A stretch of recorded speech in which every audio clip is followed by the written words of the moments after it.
Most people thought of her as just a gas station clerk, the kind who quietly rang up snacks and swept the floor without much of a word. But when a gang of rowdy bikers decided to turn her shift into a nightmare, they triggered something they never saw coming. What they didn't know was that behind those calm eyes and soft-spoken demeanor was a former Air Force combat instructor who had seen war zones fiercer than anything they'd ever face on a dusty highway. And by the end of that day, they'd be the ones begging for mercy. Before we jump back in, tell us where you're tuning in from, and if this story touches you, make sure you're subscribed, because tomorrow I've saved something extra special for you. They said nothing much ever happened in the sleepy town of Stonebrook, tucked between two highways most people sped through without noticing. The gas station just off Route 47 was the kind of place people stopped at more out of necessity than desire. Faded signage, flickering lights over the pumps, a few lonely vending machines buzzing beside the front wall, and that tinny chime above the door that rang every time someone walked in. It all gave off the air of forgotten usefulness.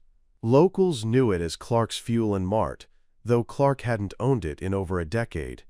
What remained was the shell of a business trying to survive long after its prime had passed, kept afloat mostly by long-haul truckers, a few loyal regulars, and the occasional lost traveler looking for a restroom. Behind the counter stood Maddie Rowan, a woman who had become part of the scenery in the same way the dusty shelves and ancient coffee machine had. She was in her late 30s, slim and wiry, with short-cropped hair always tucked under a plain baseball cap. Her uniform, faded blue polo and dark jeans, fit her with a quiet practicality. She didn't talk much. She didn't need to. She knew every inch of the store and moved with the sort of quiet efficiency that made her seem invisible. That was just how she liked it. For most people, Maddie was just the woman at the register, nothing more. What they didn't see were the faint scars hidden beneath her sleeves, or the posture of someone always subtly aware of every exit, every angle. Maddie had spent years training others how to survive ambushes, how to stay calm under fire, how to make decisions when lives were on the line. But those years were behind her now. At least, that's what she kept telling herself every morning when she looked in the mirror before pulling on her cap and heading to another 10-hour shift. Stonebrook wasn't a place where people asked too many questions. Most of the townsfolk were content to let each other be. Maddie fit in perfectly that way, unbothered, unnoticed. And in a world where people so often overshared and overstepped, being a mystery had its own kind of safety. She kept to herself, did her job, and locked up every night with a precision that seemed more military than managerial. Still, no one asked. No one pried. The few regulars who chatted her up usually got polite nods and minimal eye contact, which was enough to dissuade deeper probing. On the morning it all began, there was nothing unusual about the day itself. The sky was its typical overcast gray, the pavement still slick from the night's rain.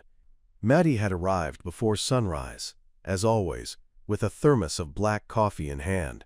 She did her routine equipment checks, stocked the fridge, swept the front porch, and unlocked the pump registers by 6 a.m. sharp. Business was light. A farmer filled up his diesel tank and bought a scratch card. A tired-looking young woman grabbed a sandwich and left without saying a word. Maddie was halfway through checking the date labels on the beef jerky when she heard the low rumble of engines. It started as one, then another, then three more until the parking lot vibrated with the collective growl of exhaust pipes and hardened chrome. 5 bikes in total, all matte black with custom detailing, and not a single license plate between them. The riders dismounted one by one, each dressed in variations of leather vests, tattered denim, and steel-toe boots. Their patches weren't local. Maddie had seen enough to know that much, and their expressions held the restless edge of men looking for trouble. She'd seen their type before, not these exact men, of course, but their kind, the posturing, the arrogance, the sense of invincibility that came from riding in packs. They were the kind who thought the world owed them something, or maybe that they could just take it. Maddie didn't flinch, didn't frown, didn't even move from behind the counter. She just watched through the grimy front window as they swaggered toward the door, laughing and pushing each other like bored teenagers on a schoolyard. But something in her gut stirred, that old, familiar stillness before a storm.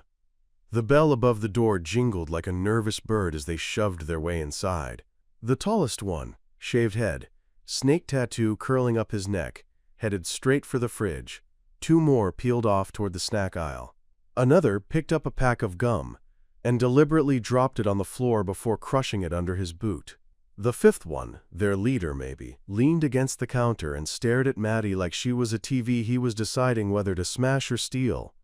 She didn't say a word, just stood there with that same calm expression, eyes flicking between them, noting their spacing, weight distribution, their dominant hands. She wasn't afraid. Not yet. But she was calculating, always calculating. And somewhere deep inside her, a part of her that hadn't stirred in years was beginning to wake up. Maddie Rowan didn't used to be the kind of woman who could go unnoticed. A decade ago, you could have found her commanding a squadron of specialists in unforgiving terrain, barking orders into a headset while tracking enemy movement with eyes that missed nothing. She moved like someone who knew how to disappear when needed, but who could also own a room with the right tone of voice and a steel-backed stare. Those days were marked by discipline, by structure, by the kind of life where survival didn't depend on appearances, it depended on precision, and Maddie had always been precise. Her service record proved it. But war had a way of consuming more than it asked for, and when she left, she didn't just turn in her badge and rank. She shed layers of herself she never expected to lose. Now, she lived in a 1-bedroom above a pawn shop with thin walls and a sink that dripped on a schedule as rigid as any military drill. The place was cheap, quiet, and, most importantly, anonymous. She paid rent in cash, had no social media, and only used a prepaid phone that stayed off most of the time. Her days began before dawn and ended well after sunset, wrapped in a cocoon of predictable tasks. Open the gas station, clean the counters, check the inventory, mind the register, close up. It was a rhythm she'd built not for convenience, but for survival. It kept her centered. It kept the past from reaching in too far. No one in Stonebrook really knew Maddie's story, and she worked hard to keep it that way. The townspeople respected silence more than most. Farmers, ranchers, and mechanics didn't feel the need to pry if you pulled your weight and kept to yourself. That's what made Stonebrook ideal. She could be a quiet fixture in the corner of their routines, just another working woman doing her job. No one asked about the scar behind her right ear, or the faint limp that sometimes showed when she was tired. No one questioned why she never seemed startled, no matter how loud the noise or how sudden the movement. They didn't notice how she always kept her back to a wall when eating, or how she instinctively scanned a room within seconds of entering. If anyone had bothered to look deeper, they might have seen the calluses that didn't come from cashier work, or the way her eyes flicked to license plates in the parking lot like she was memorizing them out of habit. They might have caught the subtle edge in her movements, the way she could lift a full crate of motor oil without a grunt, or run through the entire closing routine with mechanical speed and focus. But no one looked. And Maddie was fine with that. That's how she kept the peace, by making sure no one ever had a reason to see anything more than the surface. She hadn't spoken to her parents in 5 years. The last call ended with her father's silence and her mother's quiet sobs. They wanted to understand, but they couldn't. How do you explain to someone who's never felt the hum of an IED under the ground or watched a friend bleed out in a foreign desert? Maddie had stopped trying. She didn't blame them, not really. Civilians lived in a different world, a softer one where the worst thing that might happen in a day was a rude customer or a missed deadline. She had seen worlds where children carried rifles and drones shadowed you like vultures. After that, the idea of selling cigarettes and soda for a living didn't seem pathetic. It seemed peaceful. Preparing and narrating this story took us a lot of time, so if you are enjoying it, subscribe to our channel. It means a lot to us. Now back to the story. She'd earned a few medals during her time, but they were stored in a shoebox under her bed now. Along with a discharge paper, a faded photograph of her old unit, and a letter she'd never opened, one that had arrived after her last deployment, stamped with an address she hadn't recognized. She kept it unopened, not because she was afraid of what it said, but because part of her felt like opening it would make everything real again. It would pull her back in. And she had no intention of going back. That morning, before the bikers arrived, she'd spent an extra 10 minutes sitting in her car outside the gas station, thermos balanced on the dash, watching the sky shift from black to steel gray. That was her time, the only part of the day that still felt like hers. The quiet, the stillness, the breath between yesterday's wait and today's demands. It was a moment of truce with the world, and she guarded it fiercely. When she finally stepped out and unlocked the door, her mind was clear, her body steady. She'd already gone through a mental checklist: clean Pump 2's card reader, restock windshield wipes, double-check the date on the milk. Routine, familiarity. These were the weapons she used now. Not rifles, not tactics, just systems. Order. Predictability. Even when the bell jingled and the first biker stepped in, Maddie didn't flinch. Her instincts clocked him immediately. His height, build, where he looked first, how his boots fell against the tile. When the rest followed, spreading through the store like they owned the place, she simply kept watching. Not because she was afraid, but because old habits die hard. You didn't survive deployments by ignoring your environment. You survived by reading it before it turned on you. Still, she hoped, briefly, naively, that they were just passing through, that maybe they'd grab some beer, roughhouse a little, then head back out to whatever lonely road spit them in her direction. But there was something in their posture, in the way they looked at her and not the merchandise, that told her this wasn't a quick stop. These men were looking for something to push against, and they thought they'd found it in her. She wondered, in that split second between their entrance and their first careless laugh, if they knew how wrong they were. The gas station sat on the edge of Stonebrook like a forgotten outpost, stranded between the past and a future that never arrived. Time had settled over it like dust, clinging to every sun-bleached corner and rusted bolt. It was a single-story rectangle of cinder block and faded paint, its awning sagging just slightly over the pumps that hadn't been upgraded since the early 2000s. A line of fluorescent lights buzzed weakly above each bay, flickering with an unpredictable rhythm that added to the place's weary charm. At night, the glow from the lights cast long, lonely shadows across the cracked pavement, giving the station the look of an old photograph someone had forgotten to develop properly. Inside, the store was no more glamorous. A handful of narrow aisles divided the space, their shelves uneven and crammed with an odd mix of snacks, car fluids, canned goods, and expired novelty keychains no one ever bought. The fridge units hummed loudly along the back wall, their glass fogged and smudged with fingerprints from 1,000 indifferent hands. Near the front, a single register stood on a chipped countertop covered with a stack of receipts, a jar of charity mints, and a faded "Employees Only" sign taped to the door that led to the back storage room. The air inside always smelled faintly of gasoline, rubber, and burned coffee. The scent never changed, no matter how many air fresheners were hung, or how often Maddie mopped the floors. It was the smell of permanence, of routines too deeply ingrained to be altered. The old radio perched behind the counter played classic rock when it worked, mostly just static when it didn't. Sometimes Maddie left it on anyway, not for the music, but for the noise, a hum of life to break the stillness when no one came in for hours. Behind the counter was her domain, meticulously organized, down to the last pen and pack of gum. There were few indulgences: a battered thermos, a tiny cactus in a red coffee mug, and a worn paperback mystery novel she reread out of habit. Her stool creaked when she sat down, but she never replaced it. Like everything else in that store, it had its place and purpose. Maddie had created a rhythm in that tiny world, one that matched the quiet, dusty pace of Stonebrook itself. The town, if it could be called that, stretched across a few miles of farmland, trailer homes, and weathered storefronts, whose signs peeled under the hot sun.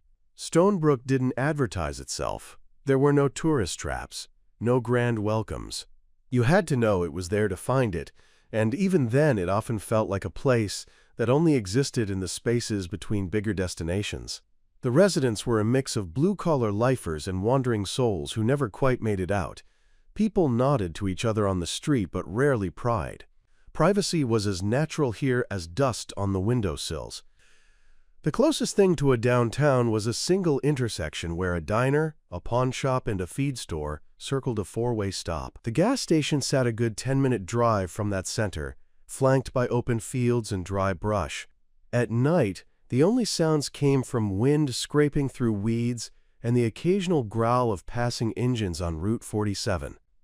The road itself was a lifeline for truckers and travelers, a strip of asphalt that stitched together places more important than Stonebrook.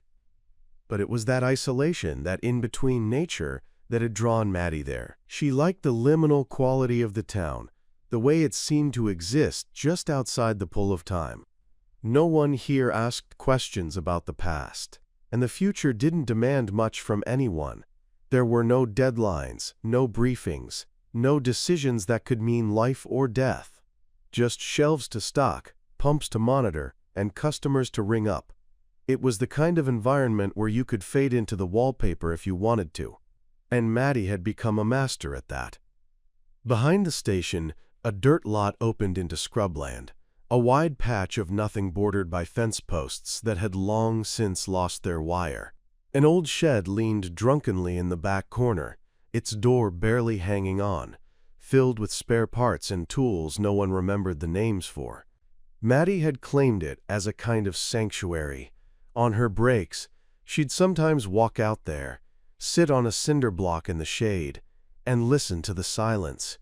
She'd watch the way the wind bent the dry grass, or trace the contrails of plains far above, barely visible against the pale sky. She never told anyone, but she liked it when it was too hot for customers to linger, or too late for drivers to stop. That was when the station felt like hers alone, a private world wrapped in cracked concrete and peeling paint. But even in that forgotten place, there were warnings. Maddie kept a silent tally in her head. The strange cars that parked too long without buying anything, the restless energy of certain passers-by, the increase in broken bottles tossed near Pump 3. She noticed the small things, a broken taillight, a patch on a jacket, the smell of cheap beer lingering just a bit too long on a breath. The world might have been slower here, but it wasn't immune to trouble. And Maddie had spent enough time in the real world to know that sometimes trouble came not with a bang, but with a slow roll of engines and the sound of boots hitting pavement. That day, when the 5 bikers rumbled in, they brought with them a current that didn't belong. The way their tires screeched into the lot, the way their laughter didn't match the mood of the land, they disrupted the natural rhythm of the place. Maddie felt it immediately, like a chill in the air before a storm. They didn't belong, and worse, they didn't care that they didn't. Their presence was like fire dropped in dry brush, reckless and thoughtless, with no regard for what it might burn down. And so the gas station, which had been her refuge, her invisibility cloak, began to shift under the weight of their intrusion. The quiet corner of the world she'd carved out for herself was no longer neutral ground. Something had been set in motion, and Maddie could feel it in her bones. The way old instincts stirred, the way her muscles tensed just enough to notice. Trouble had arrived at Clark's Fuel and Mart, and the silence that usually protected her was no longer going to be enough. The tallest one was the first to make himself known. He moved with a kind of lazy dominance, like a wolf who'd wandered into a chicken coop, not because he was hungry, but because he could. His boots echoed heavily on the tile as he sauntered down the central aisle, brushing his fingers across the rows of snacks and jerking his hand away whenever it knocked something to the ground. He grinned when it landed with a thud, as though the sound confirmed some private truth about the world. His arms were covered in sun-faded tattoos, the most visible of which was a serpent spiraling up his left bicep and disappearing beneath the cut-off sleeve of his vest. His name patch, though barely legible through the wear and grime, read Diesel. Diesel didn't look around to see if anyone disapproved of his behavior. He didn't have to. He walked like someone who assumed the world owed him space. He was broad-shouldered and mean-eyed, the kind of man who had spent enough of his life being the biggest threat in the room to believe that would always be the case. As he kicked over a display of sunflower seeds near the register, his expression didn't change. He wasn't angry or even amused. He was just testing the walls, seeing how far he could push before something pushed back. Behind him came the rest. Brick, with arms the size of tree trunks and a jaw like a slab of granite, moved slower, more methodically. He picked up a bottle of soda, unscrewed the cap, and took a long swig before placing it back on the shelf without paying. Then there was Smoke, wiry and twitchy, whose eyes darted around the store like they were trying to find exits and witnesses in the same glance. He laughed too loudly at everything, even things that weren't jokes. The fourth man, Ace, had a scar that ran from his temple to his cheek, a deep line that twisted when he smirked. He carried himself like he was always a few seconds away from swinging, shoulders coiled like a spring. But the one Maddie kept her eye on was the last to enter. He didn't bark orders or throw anything. He simply walked in, surveyed the store with unsettling calm, and locked eyes with her like he'd been searching for her all day. His vest bore no name patch, but the others referred to him with a respect that wasn't just born from rank, it was born from fear. His presence was less noisy than Diesel's, but heavier somehow, as though when he entered the room, it shifted around him. He wore a leather vest with a hand-stitched insignia, a blood-red skull with wings, stitched beneath the words, Black Reapers. Maddie had heard of them once. Not local, but not far. The kind of group that didn't stay anywhere long, but left a trail behind them wherever they passed. This man, silent, sharp-eyed, and alert, was their gravity. He didn't leer at her, didn't laugh with the others, he just watched. His expression unreadable, his intent veiled. That made him the most dangerous one of all. The five of them had come in loud, confident, and untouchable. They moved like predators, who had claimed the space before they even crossed the threshold. They laughed at their own jokes, mocked the faded flyers taped to the door, and scoffed at the outdated snack options. When Diesel spotted the coffee machine, he swaggered over and poured a cup, even though the carafe had been empty for an hour. When nothing came out, he slammed the cup on the counter, the sound like a gunshot in the quiet store. Maddie didn't flinch. She didn't speak either. She just stared straight ahead, her hands resting lightly on the counter, her body still and unthreatening, but not afraid. Diesel leaned over the counter then, closer than he needed to, the smell of engine oil, sweat, and cheap cologne radiating off of him. He called her sweetheart with a sneer, asked if she was all alone in the big bad station. His voice had the lazy drawl of someone who liked hearing himself talk, liked seeing how far he could lean before someone pushed him away. Brick chuckled behind him and tossed a handful of trail mix in the air, letting half of it fall to the floor. Smoke wandered behind the counter briefly before Maddie fixed him with a stare so steady he immediately backtracked, laughing nervously and muttering something about, "Just kidding." Still, they didn't leave. They circled, tested, poked. They picked up merchandise, pretended to consider buying it, then dropped it somewhere else. Diesel asked if Maddie had a boyfriend, a husband, a shotgun, under the register. When she didn't answer, he smiled wider, like he thought he was winning a game she never agreed to play. It wasn't about theft, not yet. It was about control. They were there to remind someone, anyone, that they could do what they wanted, when they wanted, and no one would stop them. Maddie knew this pattern. She'd seen it in war zones, in back alleys, in interrogation rooms. It was the same dance. Establish dominance, escalate tension, watch for weakness. It had nothing to do with what they wanted from the store and everything to do with the thrill of pushing. They were hoping someone would flinch, would panic, would make a mistake. That's what they fed on. What they didn't realize, what none of them could have imagined, was that Maddie had lived through men far worse than them. Men with weapons, agendas, and training. Men who didn't just posture, but who killed without blinking. She'd survived them all.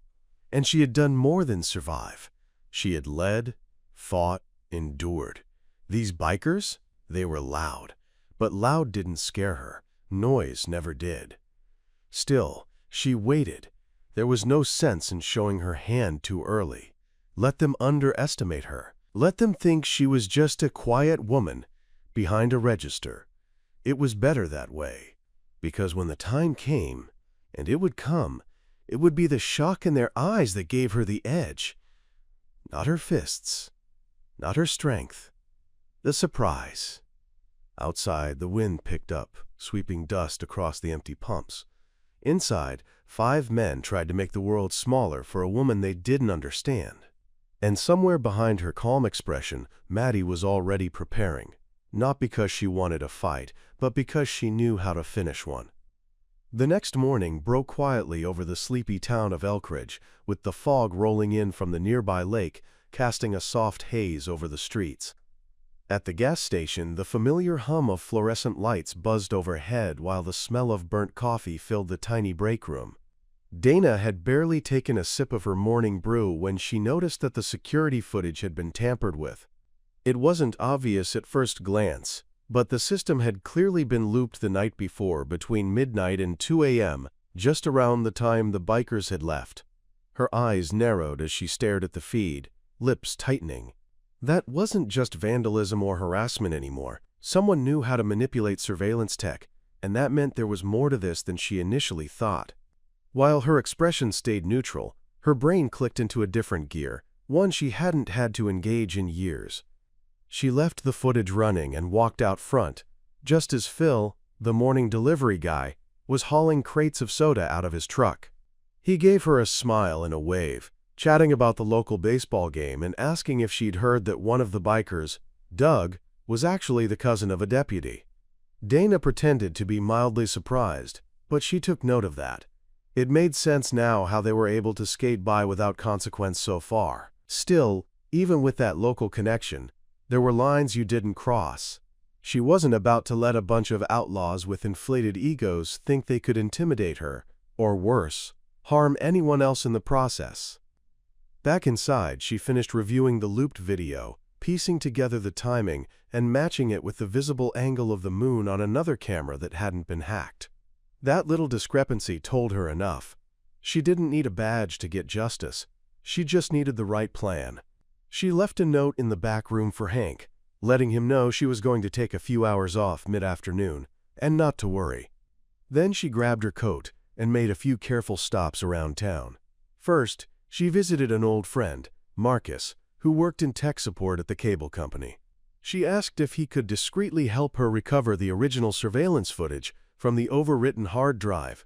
Marcus, a former Marine who had trained with her back in the day, asked no questions. He just handed her a recovery USB and said, "Still watching the wolves, huh?"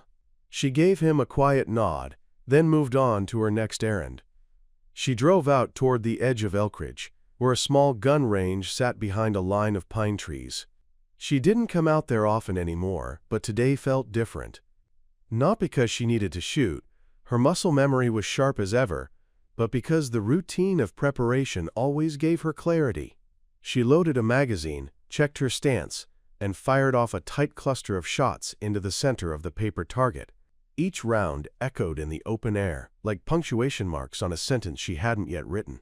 When she was finished, she packed up her gear and returned to the truck, her mind already working through every variable: the layout of the gas station, the possible number of aggressors, and how to contain the situation without collateral damage.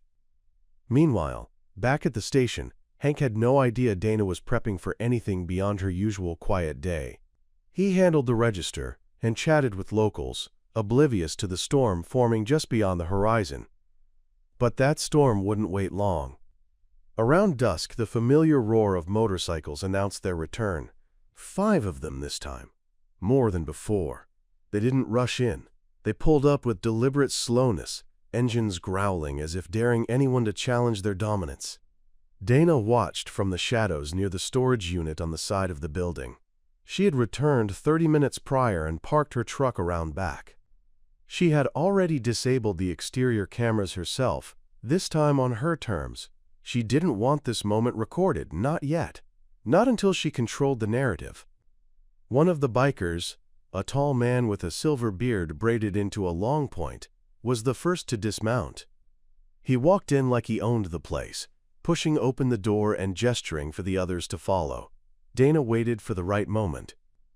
She didn't want to confront them out front in case any customers got caught in the chaos. So instead, she took a long breath and walked calmly through the side door behind the register. Her presence wasn't loud, but it changed the air in the room the second she entered. The silver-bearded man turned and smiled wide, clearly amused to see her again. He started to speak, likely a lewd or arrogant remark, but Dana didn't give him the chance. She placed her hand on the counter, leaned slightly forward, and asked in a clear, firm voice what exactly he and his crew thought they were doing here. He laughed, tossed a glance at his buddies, and replied that they were just looking for some company and a little fun. Dana stepped around the counter, not breaking eye contact, and moved within a few feet of him. He didn't flinch. Not yet. That would come later. She glanced at the security mirror in the corner, confirming that the front of the station was still empty, except for them. Then she lowered her voice just slightly and said something that shifted the entire temperature of the room. "You looped the cameras last night. That's not just mischief. That's intent." The man's smirk faltered. His eyes narrowed. The others behind him shifted uncomfortably. Dana took one step closer. "And I know which one of you has a cousin in the sheriff's office, but trust me, he won't protect you when this blows up. I've seen men like you in a dozen countries, and they all thought they were untouchable, until they met someone who didn't blink." She turned her back on them and walked slowly to the locked supply room, where she retrieved a small metal case and set it on the counter. The lead biker's jaw tensed. Dana opened the case, revealing her Air Force insignia, a pair of worn combat gloves, and a photo of her old unit standing next to a Black Hawk chopper. One of the younger bikers muttered a curse under his breath. Dana looked at them, her eyes calm and cold. "Leave now," she said, "and you walk away with your pride. Stay, and I guarantee you'll regret it." The next morning, the sun rose over the quiet town of Halston Ridge, casting golden light over the hills and illuminating the solitary gas station that had become the strange, silent battleground of the day before. Inside, May stood by the glass cooler restocking sodas with careful precision. Her motions were calm, methodical, but there was a different energy about her now, something watchful and alert, like a storm cloud waiting on the edge of the horizon. Though the confrontation with the bikers had not yet exploded into violence, the tension lingered in the air like a fuse burning in slow motion. May had noticed that her regulars, truckers, commuters, the occasional early hunter, had begun to glance at her with new curiosity. It was subtle, the way they lingered a moment longer at the counter or watched her hands when she rang up their items. It wasn't suspicion. It was something closer to quiet respect, as if they sensed something was shifting beneath the surface. Still, none of them knew what she was holding back. That morning, as she wiped down the counter, she saw a familiar face approaching the pump, Theo. He hadn't returned since that tense encounter with the bikers, but now he was back, parking his pickup truck beside Pump 3 and stepping out with a cautious look around. He walked inside with his coffee thermos and held it out silently. May took it, filled it, and returned it without a word. Their eyes met briefly, and Theo cleared his throat. He asked if the bikers had come back. She shook her head. Not yet. He stood there for a moment, then said that he had a friend on the sheriff's team who'd gotten wind that the Iron Fangs, the club the bikers were part of, had been camping out near the old quarry just east of town. They'd been seen riding through a few rural roads near Halston Ridge. Word was, they weren't just passing through anymore. May nodded slowly. She had guessed as much. The town had felt a little different lately, an edge of lawlessness creeping in, a sense of something being tested. Theo leaned on the counter a little and said that people were worried, especially after the way the bikers had come in looking for a fight and left acting like they'd been challenged. The quiet clerk standing behind the register had unsettled them. Theo didn't know what May had said or done to change the biker's tone, but he could tell she wasn't just a gas station attendant. May gave a small, tired smile but said nothing. Theo left, and the station fell back into its low hum of activity. Around midday, a delivery truck pulled in to restock the station's supply of snacks and drinks. May helped the driver, a chatty middle-aged man named Curtis, who whistled and rambled on about how the world was getting weirder. He mentioned how some of the local farms had had their fences cut in the night, tools missing from sheds, tires slashed. It sounded random, but May's instincts prickled. It wasn't kids pulling pranks. It felt like someone marking territory. Later that afternoon, just after the lunch rush ended, a woman in her 60s entered the station. She wore a faded blue cardigan and soft gray curls pinned up under a scarf. She walked with a cane, but had sharp eyes. She asked for a pack of spearmint gum, then paused. She said she remembered May from years ago, back when May's father used to run the gas station.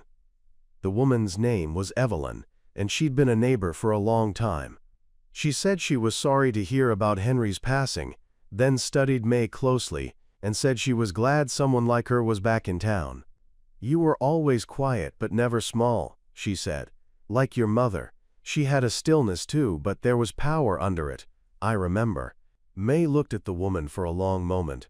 She hadn't heard anyone speak of her mother that way in years. Most people only remembered her father's booming laugh, or the way he always greeted customers by name. Her mother had been the quiet one, the observer, the mind behind the scenes who rarely raised her voice but could change the mood of a room with a single glance. Evelyn's words stirred something in May. That night she walked to the edge of town, past the old community garden and onto the trail leading to the bluff overlooking the highway. She stood there under the stars, the cold wind brushing her face, and she let the stillness settle over her. She hadn't wanted to come back to Halston Ridge because she feared it would make her feel trapped again, but instead, it was awakening something long buried. She had left this place searching for identity, for purpose, for grit. She had found it in the Air Force, through storms and fire, through commands shouted under gunfire, and the weight of impossible decisions. But here, now, she realized that the roots she had tried to cut free from were deeper than she knew. And maybe that was not weakness. Maybe it was something to draw strength from. As she turned to walk back home, she saw movement in the trees near the trailhead. Just a flicker, a shadow, a shift in the brush. She paused, narrowed her eyes, and didn't move. A second passed, then two, and the air felt charged. Whoever was there didn't step out, didn't speak. But May felt their gaze. She waited a little longer, then kept walking, never turning her back fully, every muscle tuned like a wire strung tight. Something was coming. She could feel it in her bones. And this time, she wasn't just waiting behind the counter. She was watching too. The air in the small gas station felt thick as the clock ticked toward evening, the fluorescent lights above buzzing in sync with the unease brewing just beneath the surface. Outside, the sun had started its slow descent, casting elongated shadows over the parking lot as two more motorcycles joined the existing trio lined up near the convenience store entrance. Nora noticed the newcomers through the dusty glass, her trained eyes quickly assessing them with precision. Though her posture remained calm behind the counter, her instincts hummed like a live wire. Years of experience in high-stakes combat zones had taught her to detect shifts in energy before most could register a threat. The newcomers bore the same patch on their jackets, a snarling wolf surrounded by barbed wire, and carried themselves with the aggressive ease of men used to taking what they wanted without question. The leader, who had introduced himself earlier as Bruno, was still lounging near the snack aisle, flipping a lighter in his hand and occasionally smirking toward Nora like he had all the time in the world. His two earlier companions were now sipping beer they'd pulled from the fridge without paying, leaning against the counter and making lazy, mocking conversation about Nora's sweet, silent temperament. The tension had slowly evolved from subtle intimidation to open disrespect. When one of them tossed an empty bottle toward the trash and missed, glass shattering across the linoleum floor, he just laughed and said someone should clean that up before someone slips. Nora simply picked up the broom and swept the glass into a pile, saying nothing, her movements measured and calm. But as she knelt to gather the pieces, her mind wasn't on the broken bottle. It was on the layout of the store, the exit paths, the security camera placements, and the distance to the silent alarm button beneath the register. She could recite it all, like muscle memory. In her mind, she wasn't in a convenience store. She was back in Kabul, navigating a supply drop under enemy fire, calculating the angle of escape, scanning rooftops for potential threats. Her training hadn't left her. It simply lay dormant, waiting to be reawakened. As she stood up and disposed of the glass, she caught the leader's eyes for a brief moment. Something flickered there. Maybe curiosity, maybe suspicion. Maybe he sensed, in some primal way, that she wasn't what she seemed. But that didn't stop him. He swaggered to the counter and leaned forward, too close, his breath laced with beer and bravado. He asked her name again, slowly this time, as if trying to peel something off her. Nora simply responded with a calm, "Nora," eyes level, voice steady. He laughed and repeated her name like it was a joke, then made some crude comment about what kind of woman chooses a name like that. The other men snickered in response, one of them slamming his beer down just hard enough to make the counter shake. Still, Nora didn't flinch. The air felt electric, charged with the unmistakable sense that something was about to shift. When the second wave of bikers entered, the atmosphere changed entirely. Now there were 7 in total, their voices louder, their movement more confident, as if they fed off each other's presence like wolves in a pack. Nora could see the growing boldness in their postures, the way they leaned on shelves, knocked over a rack of chewing gum, pulled jerky from the wall and tore the packaging open like they owned the place. It wasn't just posturing anymore. It was escalation. Bruno called out to one of the newcomers, asking if he remembered what they did to that clerk in Montana, and the room erupted in low, cruel laughter. That was when Nora moved, subtly but deliberately, reaching below the register to press a small button with her foot. It wouldn't bring the police immediately. This was a small town, and backup was likely 20 minutes out at best. But it was a start. What the bikers didn't know, however, was that she wasn't relying on help. She was preparing herself. She reached below the counter again, under the guise of restocking plastic bags, and quietly secured the elastic wrist strap of her tactical watch. One of the few remnants of her Air Force days she kept close. As she slipped it over her wrist, her breathing slowed. Her heart rate stabilized. She began to count. 3 slow inhales, 3 even exhales. Not yet. Not while they were still just posturing. But she would know when the time came. She always did. Bruno's voice broke the silence again, this time with a darker tone. He wanted her to come out from behind the counter, said they were just having fun, and she shouldn't be such a cold fish. One of the men behind him whistled low, calling her a desert rose in a mocking tone. Another banged on the counter and told her to smile more. Nora said nothing, but her body shifted slightly. One foot braced behind the other, shoulders aligned. It was the stance of a woman who'd once cleared a building in less than 30 seconds, with nothing but a sidearm and her instincts. Bruno reached for a candy bar, opened it, took a bite, and then dropped the rest onto the floor with a smirk. "Oops," he said. "Guess you'll have to clean that up, too." The group laughed again, louder this time, crueler. That sound, that empty, hollow laughter, echoed in her ears, not because it hurt, but because it was familiar. She'd heard it in far worse places. Bunkers, hangars, military bars where young men didn't know better than to underestimate her. She'd learned long ago that people like this always laughed the loudest before they realized they'd made a mistake. Nora finally stood still. Calm. Ready. They were crossing a line they didn't know existed, but they would soon. Very soon. It was late into the shift, and the storm outside had grown into a heavy downpour. Rain hammering against the roof in an erratic rhythm, while the occasional flash of lightning lit up the countryside like a faulty strobe light. Inside the gas station, the flickering overhead bulbs cast a sterile glow over the aisles, their buzzing persistent in the stillness. Margot stood behind the counter, refilling the receipt paper on the register, her motions calm but her mind in high alert. She had spent the last couple of hours monitoring the bikers, now sprawled across different corners of the small shop, like storm clouds waiting to burst.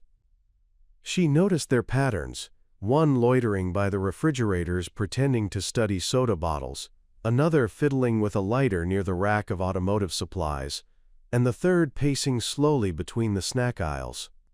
To most, their behavior might seem like boredom or restlessness, but Margot knew better. This wasn't random. They were testing boundaries, observing her reactions, looking for cracks. The tension in the air was no longer imagined. It was crawling down the back of her neck like static electricity. It was time to act, not with force, but with presence. She walked out from behind the counter, slow and steady, making it obvious she was surveying the store. She pretended to tidy up some gum packets on a shelf, then adjusted a row of energy drinks, all while positioning herself in a spot where she could see all three of them at once in the security mirror. They noticed. The one by the fridge locked eyes with her in the reflection and gave a slow, lazy smirk. The one by the lighters flicked his Zippo open and shut, letting the small flame appear and disappear with a faint snap each time. Margot kept her breath measured, shoulders relaxed. No need to provoke. Not yet. She walked back to the register and picked up the phone, not to call, just to let them see her do it. Subtle. Calculated. The message was clear. She wasn't intimidated, and she had access to backup if needed. They didn't flinch, but they saw it. She had spent years in the Air Force training for unpredictable situations. It was never about muscle or bravado. It was about controlling the environment, reading the room faster than anyone else, and staying 2 steps ahead. The quiet clerk mask was still on, but the soldier underneath was watching with sharpened instincts. A few minutes later, an older man in a navy raincoat pushed open the door, shaking water off his shoulders as he stomped in. The bell above the door jingled like a sigh of relief, and Margot smiled, genuinely grateful for the interruption. He gave her a nod, walked to the coffee machine, and poured himself a cup with a sort of deliberate patience only seasoned locals possessed. The bikers watched him, but none made a move. The presence of a witness changed the temperature in the room. Temporarily, Margot struck up a light conversation with the man. His name was Hank. He drove the delivery route for a local farm, and he always stopped by for coffee around this time. His calm energy helped anchor the moment, and for a short while the gas station felt like it had returned to normalcy. But it wouldn't last. As Hank said his goodbyes and stepped back out into the storm, the door's chime sounded less like a greeting and more like a warning bell. The leader of the trio, the one with the smirk and the eyes that never blinked, walked up to the counter with a bag of beef jerky and a can of Red Bull. He placed them down slowly, deliberately, like a lion tossing a bone to test if the prey would flinch. Margot scanned the items and read off the total, her voice steady. He didn't hand over cash, he just stared. Inches away now, his breath carried the stink of smoke and stale beer. Margot didn't flinch, she simply repeated the total. He leaned in closer, his voice a low rasp. "You sure you're not lost out here, lady? Town like this, no one comes in, unless they're running from something." Margot met his gaze without blinking. She replied that everyone's running from something, but some of us run toward the danger. The words were calm, nearly casual, but there was steel behind them. He didn't respond immediately, just held her stare for a long, heavy moment. Then, with a slow shake of his head and a low chuckle, he backed away, leaving the items on the counter. Margot waited until he turned his back before she calmly moved one hand toward the emergency button under the counter. Not to press it, yet, but just to let her muscles remember its location. She wouldn't need it unless the line was crossed, and that line, she sensed, was fast approaching. The bikers regrouped near the entrance, whispering among themselves. One of them kept glancing back toward the stockroom door, likely assuming it led to an office or a back exit. They were planning something. She could feel it. The tension was no longer humming. It was thrumming through her bones like the overture to a fight. And though no physical violence had erupted yet, the energy in the room had shifted entirely. There would be a moment, soon, when the choice between passivity and action would no longer be theoretical. And when that moment came, Margot knew what she'd have to do. She wasn't just some quiet gas station clerk. She was the storm waiting to break. The change in the gas station's atmosphere after Tessa's bold encounter with the bikers was almost palpable. The subtle fear that had once coated the walls like thick dust had dissipated, and in its place was a charged sense of awe, even reverence. Though Tessa had never sought attention or admiration, she now found herself the quiet recipient of both. Drivers who once avoided eye contact with the night shift clerk were now deliberately stopping by to say hello, sharing stories, or simply thanking her for standing up against what had felt like an unshakable threat. Still, Tessa remained grounded, always the first to mop the floor, restock the coolers, or help a stranded traveler. But inside, a shift was happening. The encounter had unearthed parts of her she had long buried, her strength, her leadership, her inner fire. There was no denying it anymore. The world might have moved on from what she once was, but she hadn't truly let go. That night had simply reawakened something in her that was meant to live out loud. She started to change little things. She swapped her plain windbreaker for a light jacket with an Air Force patch, not for attention but to honor the years she had given to something greater. She clipped her name badge on with more pride, allowing herself to smile when someone mentioned her courage. It wasn't about ego, it was about owning her story. Most importantly, she reconnected with her old unit online. What began as a message to a former squadmate soon spiraled into late-night chats, laughter-filled calls, and even talk of a small reunion. For the first time in years, she allowed herself to feel tethered to something again. People who had known the fighter in her, the woman who could land a Chinook on a rocky cliff in the dead of night, were re-entering her life, and it felt right. One day, Tessa received a letter from a nearby community college inviting her to speak at a women's leadership seminar. One of the onlookers during the biker incident, a young instructor named Kara, had been so inspired that she submitted Tessa's name. At first, Tessa hesitated. She didn't like public speaking, and the idea of standing in front of a crowd and revisiting memories she had kept buried was daunting. But then she remembered the young girl with the messy ponytail who had watched the entire incident from the station's bench, eyes wide with both fear and awe. That girl had come back days later to thank Tessa, saying that what she witnessed changed how she saw herself. It reminded Tessa that strength wasn't always loud or flashy. Sometimes it looked like a gas station clerk standing her ground in the face of cruelty. So she accepted. When the day came, Tessa wore a simple outfit, black jeans, a soft blue shirt, and the same boots she had worn the night of the encounter. She spoke not with grandeur, but with clarity and honesty. She talked about fear, about duty, about the weight of silence and the cost of not standing up for what's right. But she also spoke about healing, about rediscovering who you were when the world told you to be someone else. The crowd was silent as she spoke, many with tears in their eyes. She ended her talk by saying she wasn't there because she was fearless, but because fear didn't get to decide who she was. And in that moment, something profound clicked in the audience, and in Tessa too. After the seminar, job offers and community invitations poured in, but Tessa didn't jump at them. She wasn't chasing fame or influence. Instead, she took her time, choosing only the paths that felt aligned with her values. She volunteered at a local shelter for women in crisis, offering quiet protection and practical help. She began organizing weekend self-defense classes at the gas station, drawing in locals who once viewed the place as unsafe. She even started writing again, journaling late into the night, reconnecting with the voice she had tucked away during her years in uniform. Life wasn't perfect, and the shadows of her past still visited her from time to time, but Tessa had learned to sit with them rather than run. They were reminders of everything she had endured, and everything she was capable of. Meanwhile, the gas station continued to thrive. Management invested in better lighting, security systems, and even added a few more staff. Tessa mentored them quietly, teaching them not just how to do the job, but how to hold space with dignity, no matter who walked through the doors.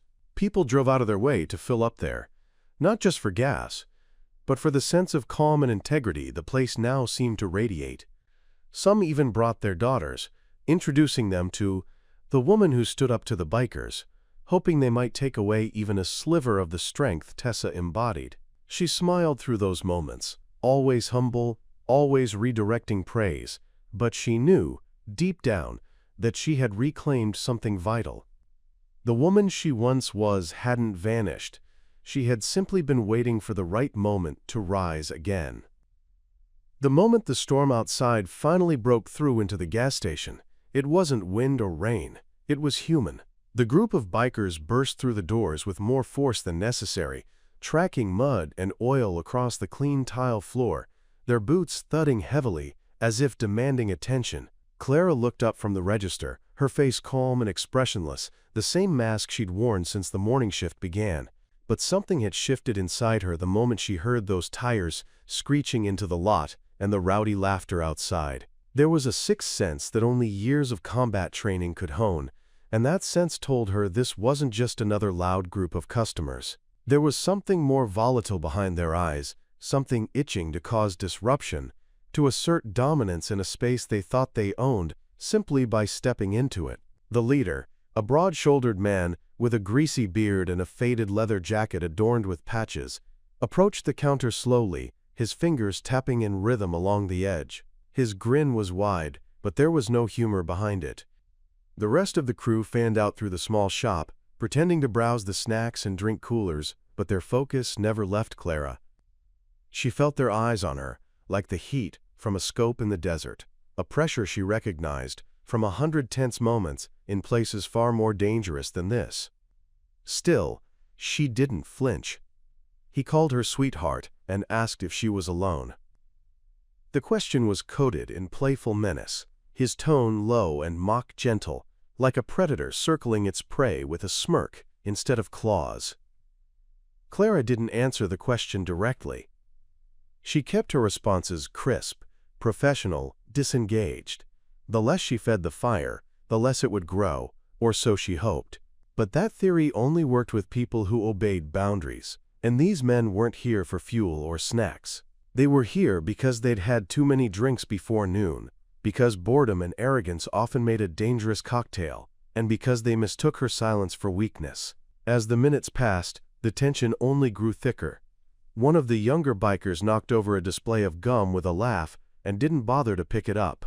Another tried to open the swinging door behind the counter, claiming he was looking for the restroom, despite the clearly marked sign at the back. Clara's hand hovered just beneath the counter, where the panic button sat hidden, but she didn't press it. Not yet. She had trained herself to wait for the shift, the precise moment when words gave way to action, and posture gave way to threat. That moment had not yet come, but it was closing in like a closing drawstring. Then the leader leaned in closer than necessary, his breath a mixture of tobacco and stale beer.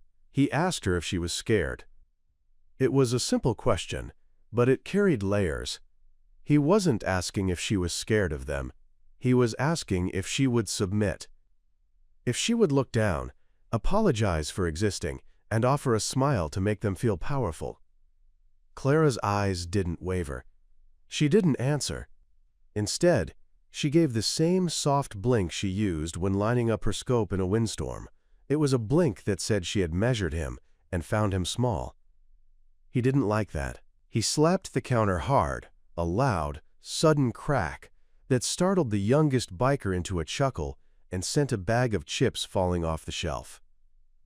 Clara still didn't move, but she felt the calculation beginning to crystallize in her mind, the tactical part of her brain mapping exits, object placements, even estimating each man's weight and center of gravity. She hadn't needed to draw on that part of herself in years, but it never went away. It waited in the silence, waiting to protect her if the world ever demanded it again. The door chimed softly again. A middle-aged couple entered, looking immediately uncomfortable as they caught the scene unfolding. The bikers barely acknowledged them. The woman quickly grabbed a soda and pulled her husband toward the back, sensing that they had walked into something dangerous. Clara's eyes followed them briefly. Civilians in the field always added a variable. She made a quick note of their path and calculated how to steer things away from that direction. The leader leaned further, brushing a pack of gum toward her and saying something vulgar. This time, she responded. Still soft, still calm, but this time her voice carried the edge of a blade. She told him to back up and reminded him that he was being recorded. She pointed discreetly to the security camera overhead, its red light blinking patiently, silently judging. The biker laughed, loud and hollow, and declared that he didn't care who was watching. That was the moment Clara knew the line had been crossed. Her hand lowered beneath the counter, not for the panic button, but for the duress signal she had installed herself, a trick she picked up from a buddy in Afghanistan. She tapped the silent code sequence into the drawer's edge. No sound, no flashing lights. But within 60 seconds, it would ping the sheriff's substation 5 miles away. And if they didn't get there in time, Clara had already chosen her first move. Not a punch, not a kick, not yet. She would maneuver him into a compromised stance, destabilize his posture, and disarm his ability to lead the group. Because once you cut the head off the snake, the rest of it writhes in confusion. She had done it before, half a world away, with lives on the line. And though this was a gas station in small-town New Mexico, surrounded by shelves of candy bars and motor oil, Clara knew combat wasn't about location. It was about the moment, the readiness, and the will to survive. Samantha stood inside the back office of the gas station, her heart thudding in a slow, controlled rhythm as the chaos just beyond the doorway rippled with rising tension. Out on the floor, the bikers were getting louder again, their leader, Hawk, pacing like a caged animal, shouting about being disrespected and challenged.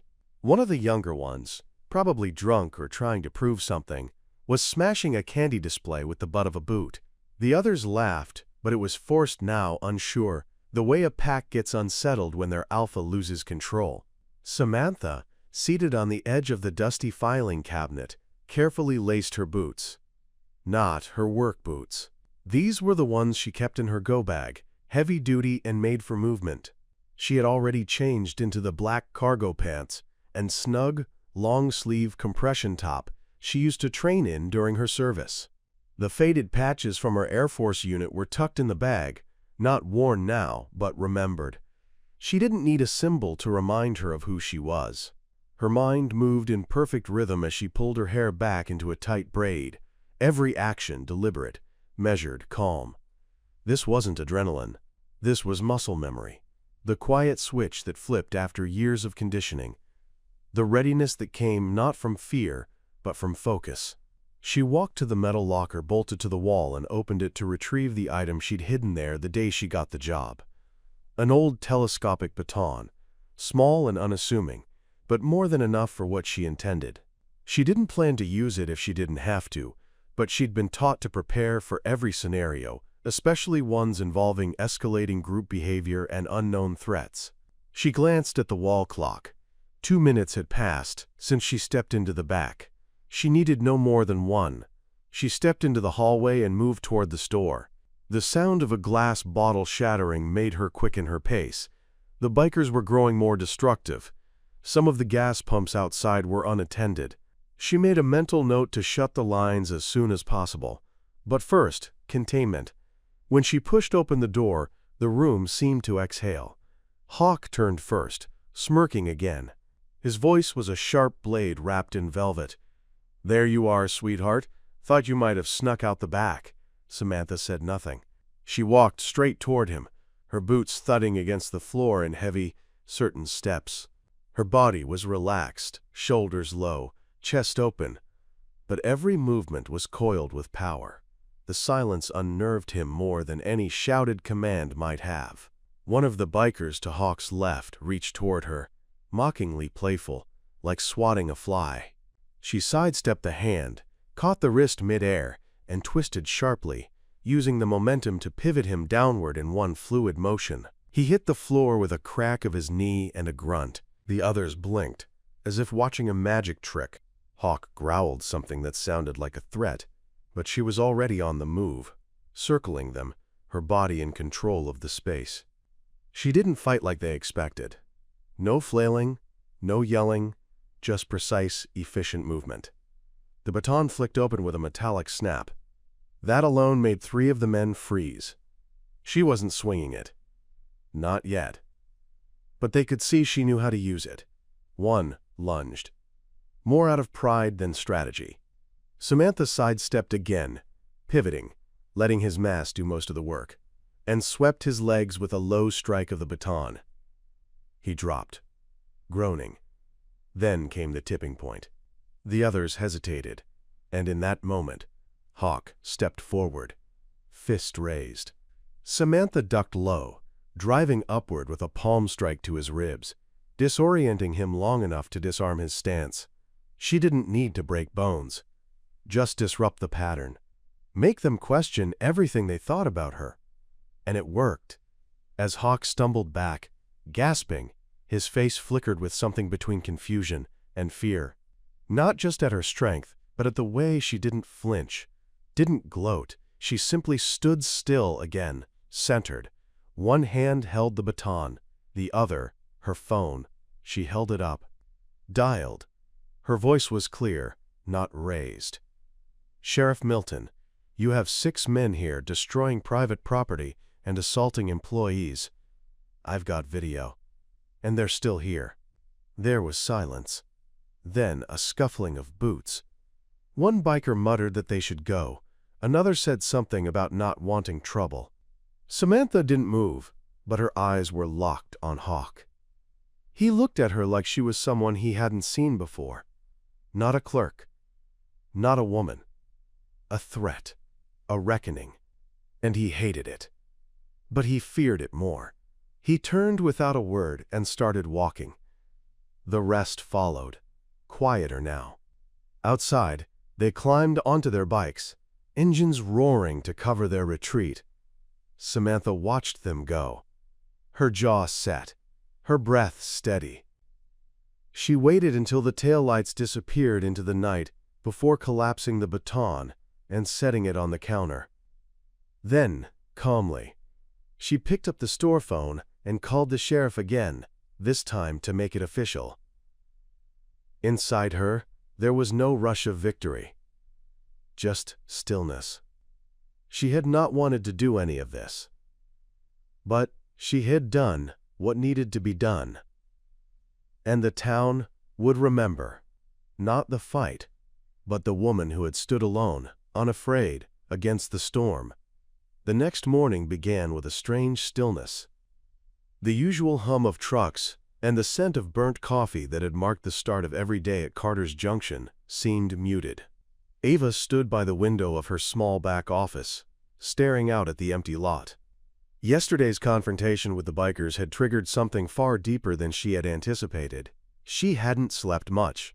Her mind replayed the entire incident on a loop. Not just the moment she threw Bryce into the air, or the collective stunned silence afterward, but everything that had led to it, the bottled-up pain, the decade of anonymity, the scars, both visible and buried. She thought of her squad in Kandahar, of Ramirez, of Doc Evans, of all the moments she'd swallowed down instead of confronting. Yesterday wasn't just a response to a threat. It was a reckoning. A knock at the side door pulled her from her thoughts. She half expected to see Sheriff Dan maybe checking in after hearing word spread around town. But it wasn't him.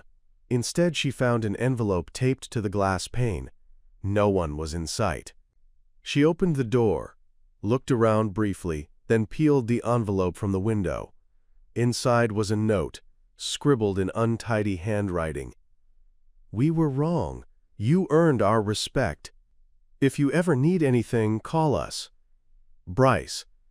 Attached to it was a black leather patch with a flaming wolf insignia, the same symbol she remembered from the backs of the vests. She stood there frozen, holding it in her hand. This wasn't about validation. It was about understanding what kind of shift had occurred. It was like watching the world pivot on an invisible axis. By mid-morning, locals began trickling into the station, not for fuel or snacks, but to see her. Ruth from the diner brought over a pie. Dale, the local mechanic, nodded at her with new reverence as he filled up.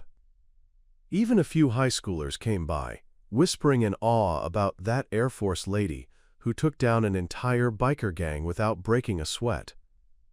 Ava kept her composure, smiled politely, said little. She didn't bask in it, but she didn't deflect it either. Not today. For once, she allowed herself to be seen not just as the quiet gas station clerk, but as someone who had lived a life before this one. Someone with depth and history that couldn't be ignored or brushed aside. That afternoon, as she restocked the cooler in the back, her phone buzzed. Unknown number.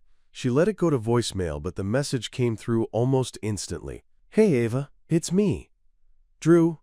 She paused, the name hitting her with the weight of memory. "I heard what happened. I know it's been years. I don't expect anything. I just wanted you to know I'm proud of you. And I'm here if you ever want to talk. About anything. Or nothing at all." The voice, once so familiar, now felt like a letter from a different lifetime. She sat down on the storage crate, holding the phone against her chest. Drew had been a part of the world she'd deliberately left behind. Hearing from him now stirred things that she wasn't sure she was ready to face. But maybe, just maybe, that was starting to change. Later that evening, the sky bloomed with deep purples and oranges as sunset painted the vast desert horizon. Ava stepped outside and leaned against the pump, watching the day bleed away into dusk. A gentle breeze passed through the empty lot. Her hair, usually tied back, was loose now, brushing against her face. She took a long breath and looked up at the stars beginning to blink into view. Her life at the gas station had always been about routine. Fill tanks, ring up snacks, nod at passers-by. It was a life of concealment, and it had served her well for a while. But now, the layers she'd spent years burying had cracked open, not just for others to see, but for her to reclaim. Inside, she opened her old footlocker, the one she'd kept buried in her trailer's closet for years. Dusty, untouched. She hadn't dared open it since settling in Texas. Inside were photographs from her time in service, faded letters, patches, and a folded flag. There was also a journal, leather-bound, with her name etched faintly on the cover. She thumbed through it, reading entries she barely remembered writing. She sat there in silence, flipping through the pages. Every line brought back a face, a moment, a heartbeat. She read until her vision blurred with tears, until the knot in her throat gave way to quiet sobs. These weren't the tears of fear or grief anymore. They were something else. Release, grace, healing. The next morning, Ava came into work a little earlier than usual. She wore her simple work shirt, but had added something new. Her Air Force patch sewn neatly onto the sleeve. Nothing flashy. Just a quiet statement. When customers came in that day, they noticed. Some nodded, some offered thanks for her service. Others simply smiled, somehow seeing her for the first time. Ava didn't deflect or downplay. She received it with calm strength.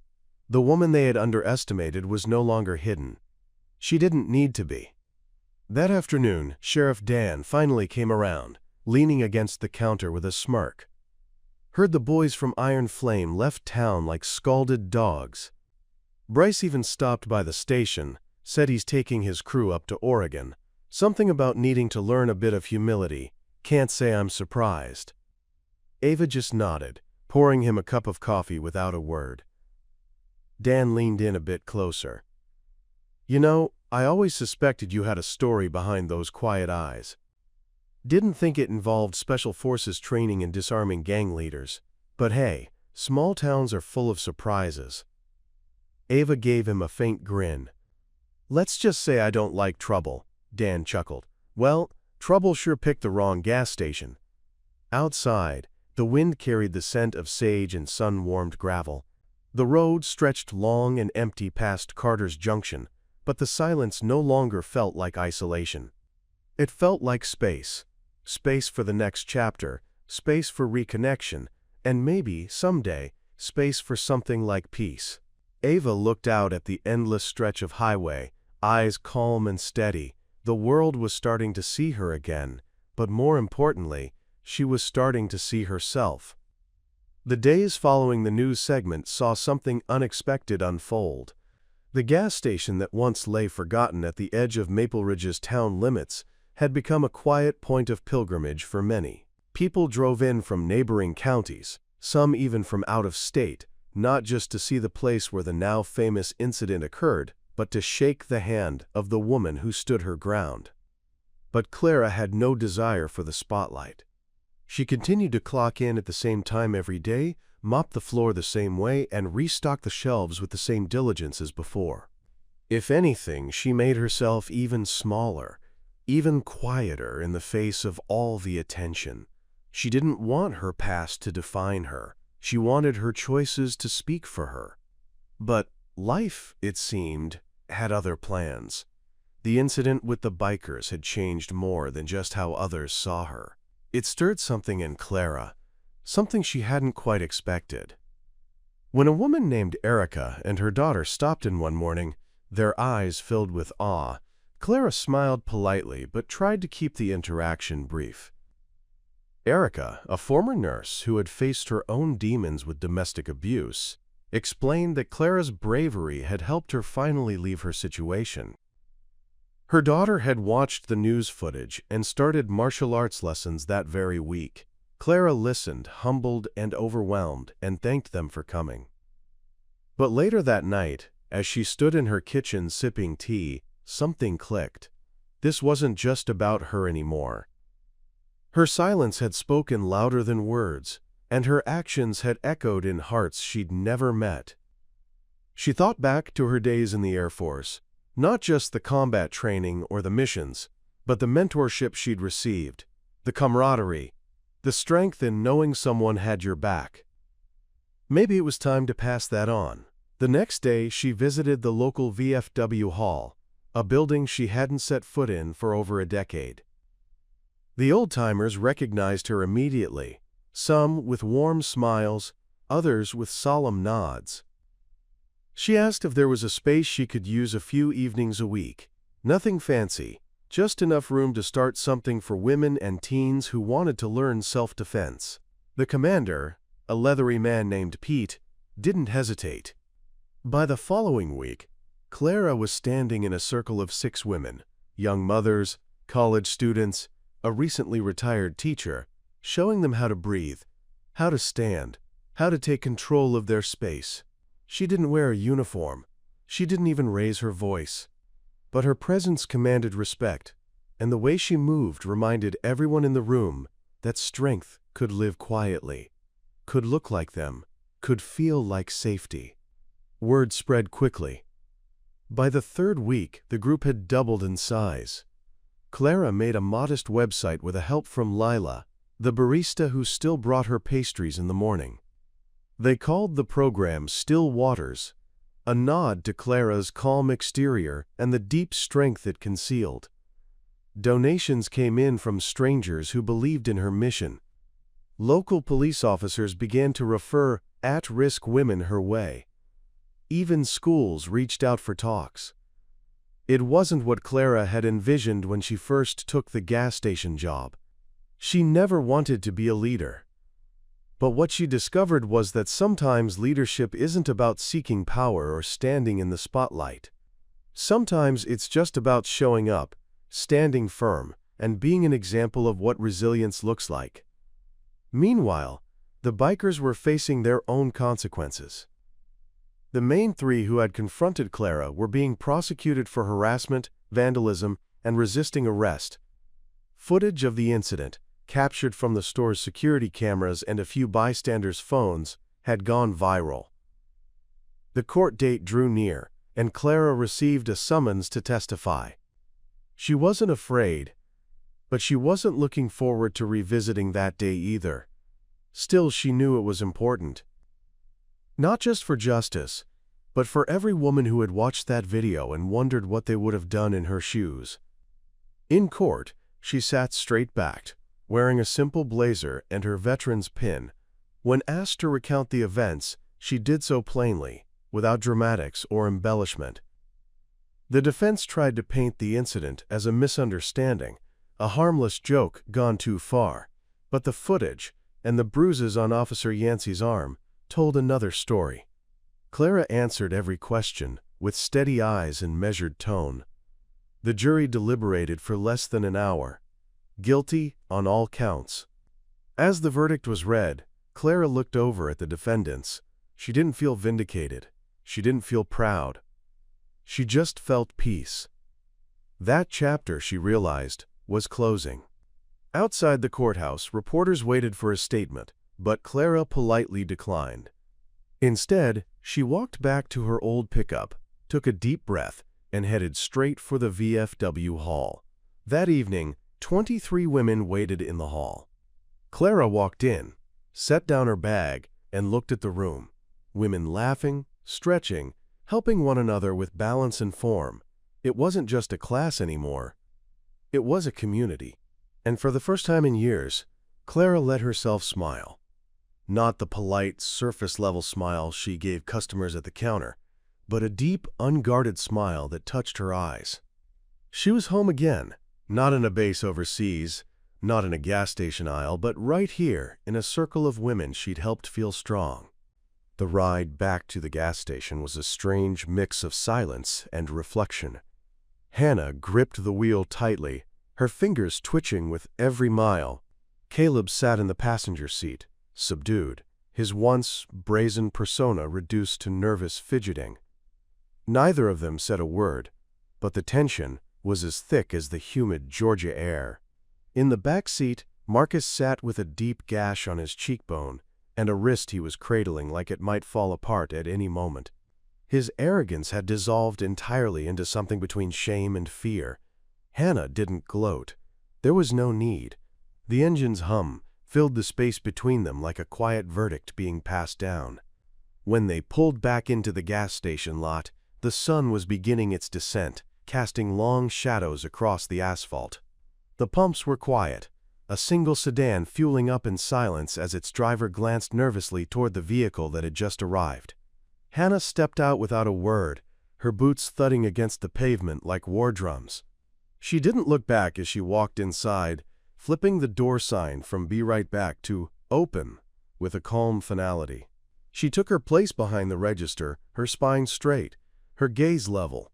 A customer came in shortly after, a young mother with 2 kids trailing behind her, and Hannah greeted them with the kind of warmth that would have seemed impossible just a few hours ago. Her smile was gentle but confident, as if something inside her had realigned into place. Caleb and Marcus remained outside for several minutes, unsure what to do, ashamed to face the woman they had tried to intimidate, but who had shown them a strength they couldn't begin to understand. Eventually, Caleb entered the store. He shuffled slowly toward the counter and cleared his throat. His voice was low and cracked as he muttered an apology, and Hannah didn't interrupt. She let him finish. When he was done, she nodded once. Not forgiveness exactly, but acknowledgement. He backed away, and that was the last time she saw him. Rumor had it they skipped town the following day. A few weeks passed, and the story of the gas station incident rippled across Elmdale in all directions. Most people didn't know the full extent of what happened, just bits and pieces, distorted by secondhand accounts and barbershop gossip. Some said a former combat veteran had single-handedly taken down an entire biker gang. Others claimed she was ex-CIA. A few even swore they saw her disarm a guy with nothing but her pinky. The truth lived somewhere in the middle. Hannah didn't correct anyone. She just kept showing up to work each day, tending to the pumps, wiping down the counters, and watching over her small corner of the world like a hawk. It wasn't long before folks in town began looking at her differently, not with fear, but with a newfound respect. She was no longer just the quiet gas station clerk. She was the one who'd stood up, not just for herself, but for something bigger. Even Sheriff Dalton stopped by more regularly, and not just to ask if she needed anything. He'd come in for a soda, lean on the counter, and swap stories about deployments or the absurdity of life in uniform. There was camaraderie there now, a brotherhood not of blood, but of experience. On one of these visits, he asked if she'd ever considered joining the department, said he could pull a few strings if she ever wanted to trade diesel fumes for a badge. Hannah smiled and thanked him, but politely declined. She wasn't looking for medals or rank. Her mission wasn't over, but it was no longer about battlefields and enemies. It was about presence, about protecting without patrolling, about knowing that her watch didn't end when she left the military. It simply changed shape. One evening, a familiar Harley rolled into the station. It wasn't Marcus or Caleb. This man was older, with a silver beard and eyes that carried decades. He removed his helmet and approached her slowly.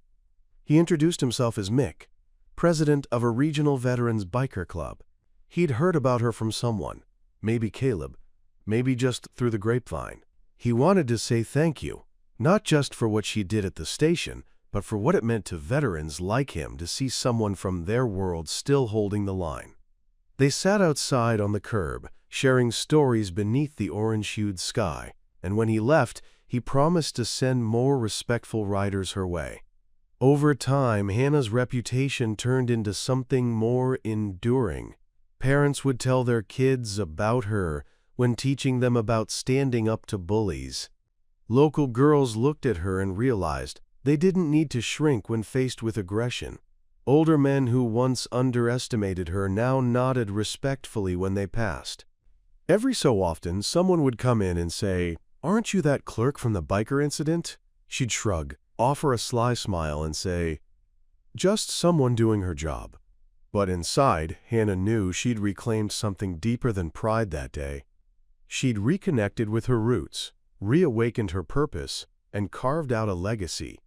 Not in medals, but in moments that changed people. And sometimes, that was more powerful than any combat mission she'd ever flown. The next morning, the sunrise crept over the hills like a quiet promise, its golden rays stretching across the cracked pavement of the gas station parking lot. Inside, the hum of the refrigerator units and the scent of freshly brewed coffee filled the air as Riley unlocked the door and flipped the open sign around. The early birds came in with tired eyes and polite greetings, some of them now recognizing her from the news segment that had aired late the night before. The local station had picked up the story, portraying her as a humble hero, a quiet protector of her community.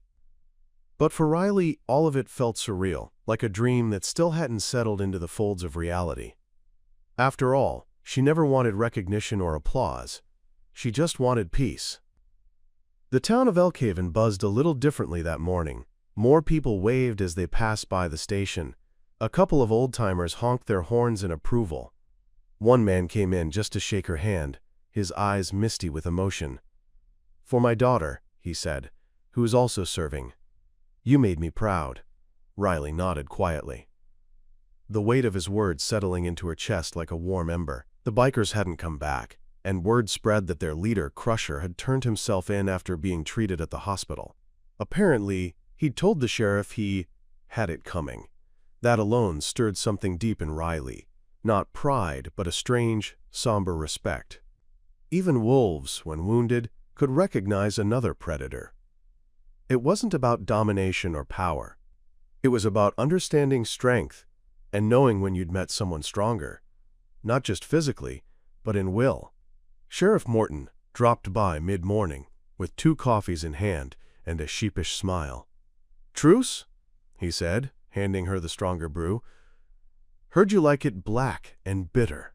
Riley chuckled, taking the cup. "Better than sweet and weak." They sat in companionable silence behind the counter, watching a few cars roll in. Morton finally spoke after a long sip. "You know, we've had a lot of folks in this town talk about you. Some say you should run for mayor. Others think we ought to name a day after you." Riley shook her head slowly, her fingers wrapped around the warmth of her cup. "All I did was defend myself and the people here. That shouldn't be special. That should be normal. Maybe, he replied, but sometimes doing the right thing means standing alone until the rest catch up. She didn't answer. She didn't need to. Outside, the wind picked up, fluttering the flag on the corner pole. Her eyes followed it for a moment. The red, white, and blue reminded her of the base, where she'd spent so many years, and the friends she'd lost in foreign sands. She thought of Reyes, her old squad mate, and how they used to joke about settling down in places like this, far away from the noise of the world. He never made it home, but maybe, in some way, his spirit had found a quiet corner here with her. That evening, as the sky turned lavender and orange, Riley stood by the station's front steps, her eyes tracing the horizon. A pickup truck pulled in. From it stepped a teenage girl, no more than 16, wearing a worn military jacket 2 sizes too big for her. She approached nervously, holding a folded piece of paper. "Ms. Riley?" she asked, her voice almost too soft to hear. "My mom said you used to be in the Air Force. I want to join too, but they say girls like me don't belong there." Riley took the paper from her hands and opened it.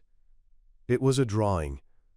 A woman in combat gear, standing tall, calm, with wind in her hair and fire behind her eyes.